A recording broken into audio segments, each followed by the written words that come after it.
Hello, I am your genial host and virtual life coach, Michael Lewis. Let's talk about something that doesn't usually get talked about as its own separate subject, and that is the subject of help. Yes, it is its own subject, just like ditch digging or arithmetic or car repair or shoe sales or anything like that. It is its own separate subject. And just like any other subject, like driving a car, fixing your drain or whatever, it's got right ways of going about it and wrong ways of doing about it. And all of us, many times during the day, maybe even many times during the hour, are called upon to help. Little ways, big ways, just in all sorts of ways. We help ourselves, we help other people, we help the dog, we help the cat, we help the goldfish, we help. Lots and lots of help. Then there's people that, we really, really try to help, loved ones who are in a pickle or, that sort of thing. So right now, I want you to think of someone that you have successfully helped, like you got them a job or you matched them up with someone or you taught them how to tie a shoe, or you loaned them some money and whatever. And it was, and you did it and it worked and it helped. Felt good, right? Felt real good. You did that. Good for you. Now I want you to think of someone that you really, really, really, really, really, really tried to help, and it just didn't pan out. You just couldn't do it. It just didn't work out. Like either you were too late, and they drove off the cliff before you could say turn, or they said no, or you just put in a lot of exhausting time and they just went ahead and did the stupid thing anyway. That didn't feel all that good. No. It feels better to successfully help than to fail at helping. Okay, so help is a big deal. Did you know that if you handed somebody a glass of water that had maybe green dye in it, it was tinted green, and you said, drink this water or drink this magic potion and go walla, walla, walla 3 times and touch your nose and you will feel really good. A good percentage of people, like maybe 20, 23%, are going to go, wow, I feel really better now. Thank you. That's great. Okay, green water, the green magic potion with walla, walla, walla, and touch my nose. Okay, I'm going to do that from now on. And this is how powerful just the intention to help is. Forget how you did it. That's why so many things today, which seem to maybe baffle people as to why people do them, they do help a certain amount of people, voodoo and whatnot, and most of us, you give us some help, you loan us the $150 or whatever, and we go, thank you very much, or you give us directions, to the restaurant, to the Italian restaurant. I go, thanks. And we get to the restaurant or we pay back the $150. Everything's fine. All's good. Yes. So there are, on the other hand, people, and some of these people, you're going to think of them as soon as I mention this. There are some people who, they may be so pathetic and they're even begging you for help, people that and they need your help and they want your help. And oh my God, you let them stay in your basement for 3 years and they clean out your refrigerator and they make phone calls on your cell phone minutes to Madagascar for 50 hours a week, and they use up your credit cards, and finally after 3 years you have to kick them out of the house because you're going broke, and then they go around and tell everybody how horrible you are. Yeah, that person, that person. So don't feel bad. It's not your fault. Really, it's not you. It's them. They've got some kind of issue on help and on helping others and being helped themselves. You'll notice they don't really help other people. Their help, quote unquote, is generally not help. It's destructive. And it's odd because if you look around the world, or if you just look around the room that you're in right now, look up from the screen and just look around you, and you will see things helping other things. You are sitting in a chair, and your chair is on the floor, and your floor is on the ground, and that ground is preventing you every second of every day from collapsing through into the molten core that is the center of the earth. That ground is helping you. Yes, it is. And of course, the oxygen, the air that you're breathing, is keeping you alive and so forth. So you can continue listening to me say all these wise things.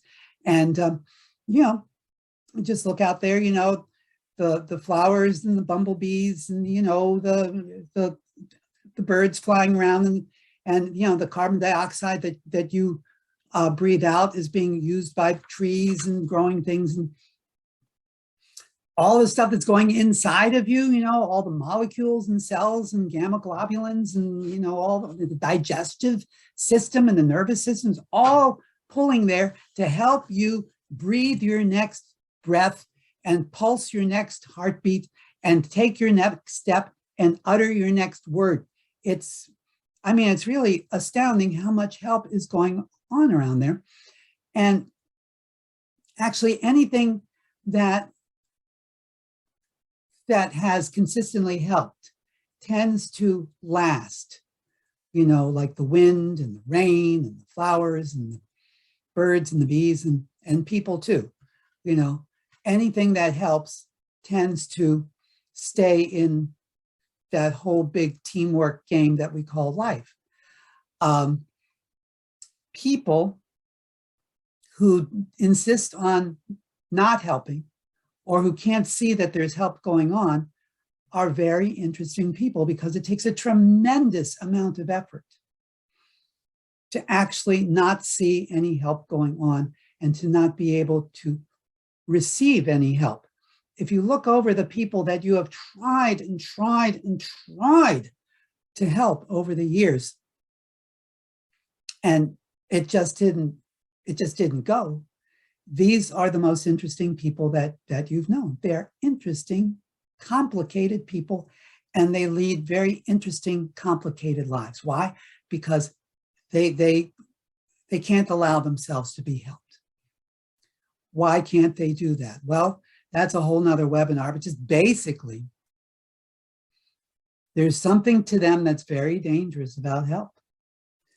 Like maybe someone told them once, be my partner in this business and we're going to help each other and it's going to be great. And then the guy ran off to Venezuela with all the money. Or she said, marry me and I'll make you the happiest man in the world. And they did, but she didn't. And he's very bitter about that now. So help does not mean help anymore. Help means beware. Help means you're going to betray me. Help means I don't want this, Fool me once, shame on you.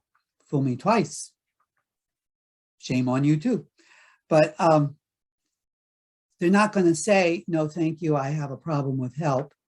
Or no, thank you, help to me means you're going to betray me. They're not going to say that. They may even accept your very kind offer to help just to prove that you're going to fail and it's not going to work anyway.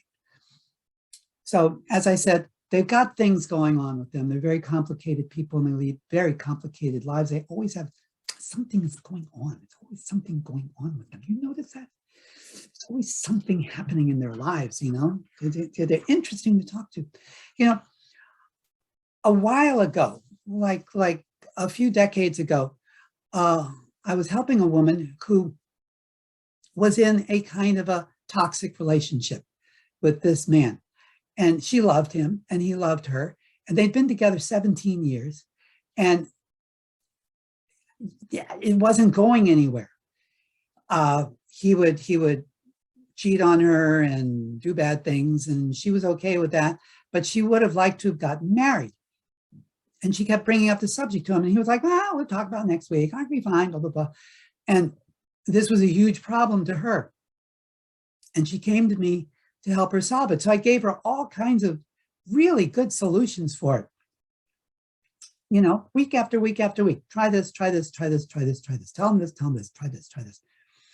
Each time she's coming up to me and she's saying, nope, didn't work, didn't work, didn't work, didn't work, didn't work. Still the same, didn't work, didn't work, didn't work.